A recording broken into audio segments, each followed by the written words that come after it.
Hello, good morning. Happy Saturday, happy weekend na naman tayo. First weekend for the month of January 2026. So as of now, ito na naman tayo. Gora na naman tayo. Samantalahin natin habang wala pang pasok. Sideline muna tayo pag may time yan. Sabi nga hanggat may pagkakataon, bira ng bira, hanggat kaya ng katawan, hanggat malakas tayo. Kahit papano, kailangan makabawi tayo sa mga ginastos natin itong December. Okay, God bless and more blessings. Happy Three Kings naman ang ating darating na okasyon ngayon. Ako, grabe guys. Grabe tong weekend, grabe tong holiday season na holidays na dumaan sa atin, ano? Ang haba, talagang binigyan tayo ng pagkakataon makabanding ng mahabang panahon ng matagal ang ating mga pamilya, kaibigan, whatever. Pero syempre, number one, very thankful tayo kay God.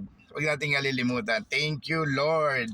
Ayan, bagong taon na naman, bagong buhay, bagong challenge na naman tong darating sa atin. Siya nga pala, samantalahin na natin ang pagkakataon. Second time around, ayan.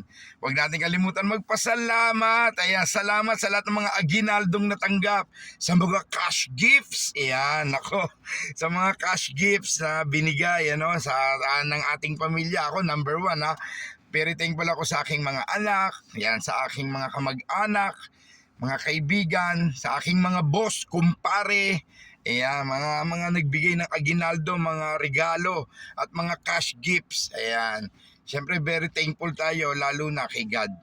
Ayan, sabi nga, kapag nag-share ka ng blessings, mas doble ang babalik sa'yo. Asahan mo, si God ang magbabalik sa'yo at mas marami pa siksik, liglig at umaapaw. Siya nga pala, huwag nating kalimutan, humility, ang ating word for today. Ayan, for the month of January, humility. What is humility? Humility, maraming definition, maraming meaning. Pagpapasensya, pagpapatawad, whatever. Humility is a sign of recognition, no? Sign of recognition to na nire-recognize mo. Ibig sabihin nire-recognize mo, inaalala mo, kinikilala mo ang kapangyarihan ng Panginoong Diyos. Humility, dahil yan ang gusto niyang mangyari sa atin. Yan ang gusto niyang isabuhay natin. Pagpapakumbaba. Yan, humility, pagpapatawad, pagpapakumbaba, whatever, pagpapasensya, maraming definition yan. So yan, humility lagi nating dalhin sa buhay natin yan. Alisin natin ang mga galit, lalo na ngayon, New Year, New Life, bagong buhay tayo. Alisin natin ang mga nagkasala sa atin, patawarin natin. At syempre, humingi rin tayo ng tawad dahil siguradong nagkakasala rin naman tayo. Okay, God bless and more blessings. Gora na naman tayo, ang certified turista, ang lalaking walang pahinga, always on the go, always on the move. See ya!